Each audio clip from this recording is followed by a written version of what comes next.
स्वामी मेरे बारे बारे बालक ही जो भूख से बिलखते रहते हैं, क्यों कहे नार सतभामा मेरे पिया द्वारका जइयो, बारे से मित्र तुम्हारे मन मोहन से मिलियो, जादन से जा घर में आई अन्न पेट घर ना खायो, तन की टूटी पेट की भूखी जा पिंड से मारी कहूँ नहीं पायो। हमने रो पड़ी रो करके कहने लगी स्वामी कि फूटो तवा कठौती मेरी फूटी, मारत चून शर्म आवे, और बर्तन माजत मेरे पिया खून हाथ मेरे आवे, पिया कागज होए गुजारो मेरे पिया द्वारका जइयो, बारे से मित्र तुम्हारे मन मोहन से मिलियो। आज शिष्य में क्या हुआ है, भामनी जब रो पड़ी है तो भामनी के लिए सुदामा समझाने लगी कि हे भामनी, अरे तुम इतनी दुखी क्यों हो रही हो, तो परमात्मा ने दुख दिए ही तो वो विधाता सुख भी देंगे। तो सुदामा ने अपनी पत्नी से कहा है कि मेरे एक मित्र हैं जो द्वारकापुरी में रहते हैं, तो भामनी कहने लगी महाराज अगर सच में तुम्हारे मित्र द्वारका में रहते हैं तो तुम ऐसा करो कि द्वारकापुरी के लिए चले जाओ। वो नारी ने उत्तर दिया जाओ प्राण आधार, द्वारी द्वारिका नाथिका और है जीवन का द्वार। भावना रो रो करके कह रही है तो सुदामा कहने लगी ऐसी बात नहीं है, तो समझा करके बोले हैं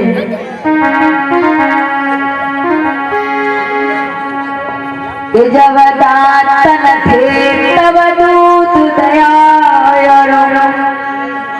दात दिए तो अन्न भी देगो, कि जल में थल में पशु पक्षण में सबकी सुध ले तो तेरी हुलेगो,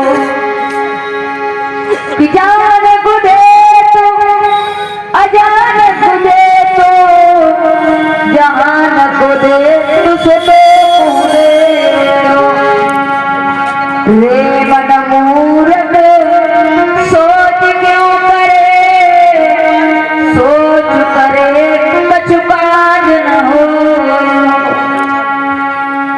आज हमको बताया है, सुदामा कहने लगी कि अगर तुम नहीं मानती हो तो ठीक है, मैं द्वारका जाने के लिए तैयार हूँ, या तो घर में कुछ हो तो दे दो, क्योंकि मैं खाली हाथ अपने मित्र के घर नहीं जा सकता।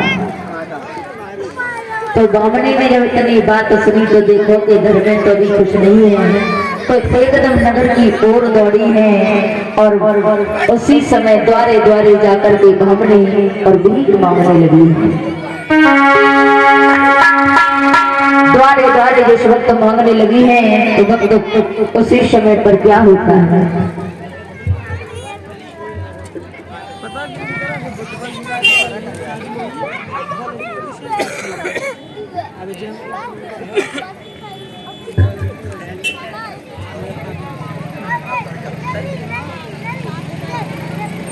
श्री राधे।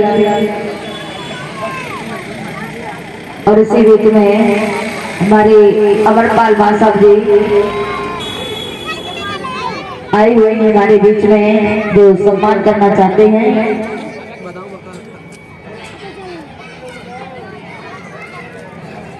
भगवान के प्रेमक के घर में क्या होता है कि बामणी कभी किसी के घर मांगती है तो कभी किसी के घर मांगती है।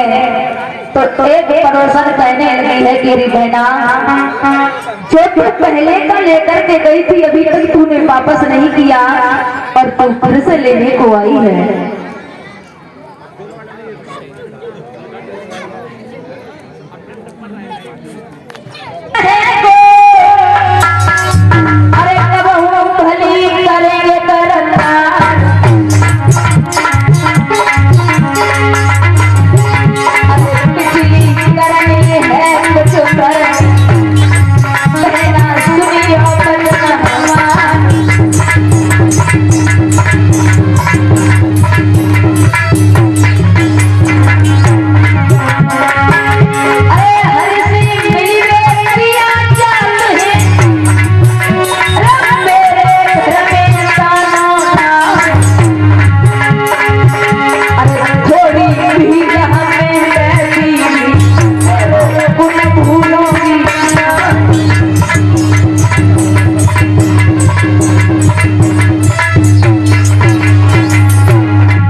आज उसी समय पर महाराज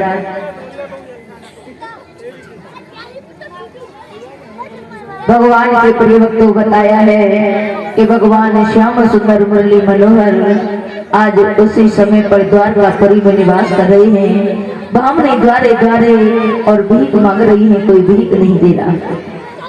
कोई तो भीख डाल देता है तो कोई धनकार देता है। आज घर में उसी समय वक्त बताया है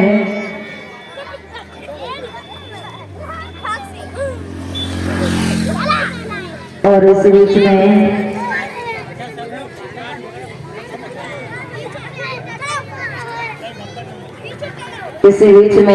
हमारे अमरपाल साहब जी ने एक एक तामर से और एक एक तिरपन कुछ मिष्ठान भी है और मुद्राओं से सभी समस्त शास्त्री मंडल का सम्मान किया है। मैं मां साहब जी से बार बार आशीर्वाद की कामना करती हूँ कि वो मुझे अपना आशीर्वाद यही प्रदान करते रहे और माता रानी से कुबेर भंडारी से भी कामना करते हैं कि प्रभु सदैव कृपा बनाए रखें, धन की सदैव ही वर्षा होती रहे। बोल बोल गोविंद भगवान की, दरबार की। आज भगवान के प्रिय भक्तों, आज बामणी जब भीख मांग रही है तो कहने लगी बहना, यदि मेरे घर में होता तो तेरे घर में मांगने ही क्यों आती, अगर कुछ हो तो मुझे दे दे। तो बामणी रो पड़ी है, रो करके बोली है बहना, अरे सीखो तो और कहना कछो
आज हमको इसी समय बताया है कि कहने लगे हैं कि हे बामनी, आप इतनी दुखी क्यों होती हो। उस पड़ोसन को, एक पड़ोसन को बामनी की दशा देख करके दया आ जाती है। कहने लगी रे बहना, मेरे घर और तो कुछ लाए, केवल थोड़े से तो तू समा के चावल पड़े हैं, अगर तू चाहे तो उन्हें लेकर के जा। वक्तु बताया है कि भूख काल से भी बड़ी बताई है, भूख काल से भी बड़ी बताई। जैसे साज को खाए विदा कर देने, इंसान शाम को भर पेट भोजन खा करके सोता है, जैसे ही सुबह उठे महाराज फिर से भूख सताती है। साज को खाए विदा कर देने, भोर खड़ी है, कहे कबीर सुनाए साधु, जा काल से भूख बड़ी। वक्त बताया है आज जब गरीबी आती है वक्तों, तो सगे संबंधी रिश्ते नातेदार सभी मुख फेर करके खड़े हो जाते हैं। तो पैसा देने मात जो पूत से कपूत कहे, तो पैसा देने मात जो पूत से कपूत कहे, और पैसा देने बाप कहे बेटा तो खुदाई है। पैसा बिन ससुर कहे छोड़ जा बेहाई को, और पैसा बिन सासु कहे कौन को जमाई है। कि पैसा बिन कार नहीं, पैसा बिन यार नहीं, और पैसा बिन बैठो जैसे घर में लोहाई। वक्तु बताया है यदि प्राणी के पास पैसा ना हो तो सगे संबंधी रिश्ते नातेदार सब मुख फेर लेते हैं। आज भावनी उसमें से थोड़े से 3 मुट्ठी चावल फूक फूक करके ले आती है और ला करके सुदामा को दिए हैं। सुदामा ने वही 3 मुट्ठी चावल अपनी पोटली में बांधे, अपने फटे पुराने वस्त्र पहने हैं और अपने प्रभु के द्वारे, कृष्ण के द्वारे जाने के लिए तैयार हो जाते हैं। दोस्तों चावल लावे बगल में दुजने पकड़ी,